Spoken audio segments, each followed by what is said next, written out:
Major to announce. Obviously, a little delay getting here, but no big deal. I think everybody in the party did a great job handling that.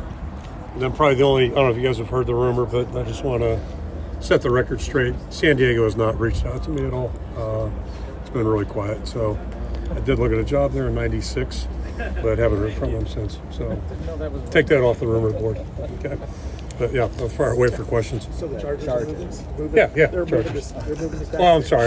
Yeah, it was San Diego when I visited there, but it's been a few years. You know, like 30. Dan Gable always talked about if you can't win the championship, get the next best prize. Yep. And in your case, the next best prize is an 11th win, which has only happened 3 other times. How much of that is a conversation, and is it a motivation? You know, our attitude's always been, we're always trying to be a championship level outfit, and that's, all you can do is your attitude and your effort. Those are two things that everybody can control. Talent, experience, all those things vary year to year. But that's always been our goal, and each and every season, that's what we aspire to be.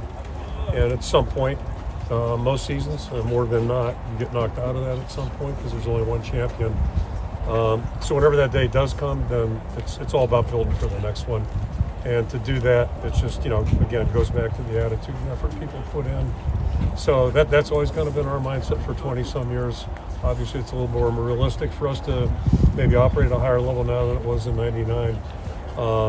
But nonetheless, it's always a challenge. What we do is very competitive. This conference is competitive. And as it pertains to right now where we're at, the best we could do is be an 11-win team, which would really be significant. Citrus Bowl champions, that would be significant. And, there's a million reasons to play. But even when we were 1-9 in '99, it still was a big game playing Minnesota. And it's a chance to win a game. Anytime you go out and compete, that's what we're trying to do. It's a big developmental period for you during both, right? Yeah. Any guys flash to kind of make a leap? Yeah, several. I'm not going to. No names? Yeah, no. But I mean, we even before we left, I left for India. Actually, I just asked the staff. At the end of the week, I said, jot down 3-5 names of the first-year guys that are really impressing you, because there's a lot of scout team work going on. Obviously, a couple guys are in the 2 deep, but it's always interesting to see what the coaches look at. I really don't care about guys they're disappointed in, or because they're young. The first year, most of them have a lot to learn, but it's always interesting that we're seeing that. And that's one of the great benefits of a bowl game. It's just this opportunity to work guys that have been on the look teams all season long and work them in our offense, our defense, and you always see things that are encouraging. But it's just kind of like what we're talking about with the team overall. It's a day-to-day process, and if we're doing it right, guys, we'll get better. And it's fun to see some guys really start to not just first-year guys, but other guys starting to maybe show some signs that maybe next spring they can prove that they can really help us be a better football team. Any update on the OC search? Yeah, no, nothing really. No. So obviously it's tabled right now. Focus is right on this game, but hope to have a clear idea first 2-3 weeks of January.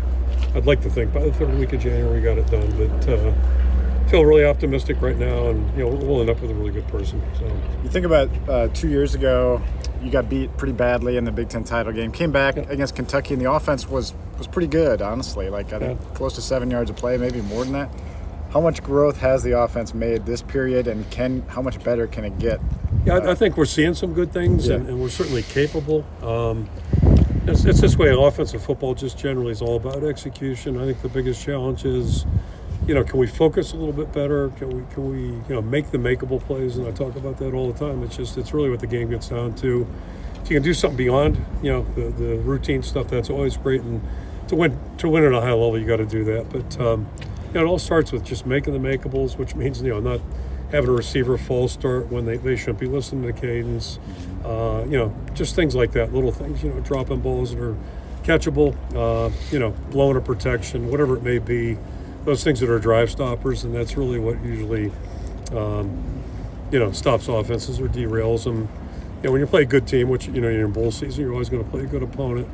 They're going to make some plays too because they got good players, but we've got to try to minimize what they can do and maximize what we can do. So hopefully we'll see improvement, progress. Kirk, when it comes to the extra year guys, what are the main factors that they are weighing, and the main pieces of advice you give them, whether or not they're staying or going? It's probably a little different story for each and every guy. And one commonality, there's no easy decisions for guys. Sometimes it's easy. Sometimes it's not. And what we try to share with them is, take your time, because unless you got to make a decision today, you'll probably have more information, better information within a week or 2 weeks, whatever it may be. And then ultimately it's about them doing what they need to do, what they feel is in their heart. It does us no good for a guy to come back if he's not fully invested. Riley Moss chose to come back, surprise to all of us. He was fully invested and played unbelievably well, practiced out of sight. So that's an example of a guy who made the right decision. But you got to be, hopefully they're enthused either way, whatever they decide. The other message is, like, if a guy chooses not to come back, don't feel like we're mad at you, because nobody here is mad. I'm not mad at TJ Hawkinson.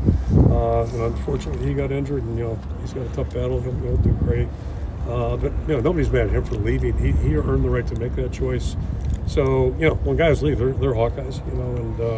But it's ultimately about what's best for them. Kind of like recruiting. Make a decision that's best for you, and kind of be presumptuous for us to think that we know best. When it comes to somebody else's, what their goals may be. What does it mean to have Brian here this week, and what will you remember most about his time with the program as a player and a coach? I'm appreciative he's here. I'm appreciative he's coached the last 5 games. So, first and foremost, appreciative of that. I'm appreciative he's been a coach for 12 years in the program. Has been fully invested, done a lot of really good things for us, and his contributions are really been very valuable. Like a lot of guys on the staff, he's been a great staff member. And then his career, 5 years, left a couple of body parts out there. I mean, he, it's important to him. It's always been important to him, and I respect the fact, appreciate the fact that he's out here. I don't want to speak for him, but I think, part of his motivation is, like all of us, he cares about the players we work with on a day-to-day basis. And I've said it many times, the best part of our job, my job is specifically, is the people I get to work with on a day-to-day basis. And, it's tough to minimize that. So, we're just, our focus right now is on winning this football game, doing the best we can, and appreciate him, his efforts, just like everybody on the staff. 3 more questions. What did it mean to have Jay make the announcement that he's coming back, both from a obvious physical standpoint, but also intangibles seem to be off the charts? It's interesting. I was going to say his experience, but you think about it, it's not like he's a 3-year starter. But it feels that way. And just, the one thing about Jay that's been so consistent since he's gotten here is his attitude. It's just, and that's what we liked about him in recruiting, quite frankly, when you meet him face to face, get to visit with him a little bit. You just feel like there's something there that maybe other people are missing. And I think he's shown that throughout his career. He's been a good special teams guy. Last year played a lot of snaps, scrimmage snaps. And that's with 2 other guys that are pretty good players playing. This year, just, we thought he'd play really well. We knew he'd be a strong leader. I think it's safe to say he exceeded our expectations, all the tackles he's made. So that's really been impressive. To get a player back like that, and I go back 2 years ago, you got Laporta, Campbell came back. We had that little break getting ready for this game. And they both came back from that little break and both walked in my office within a half hour of each other, said they're coming back. It was like, oh, that's good. Just because of who they were. Not only good players, but who they were. So, to have his leadership back is important.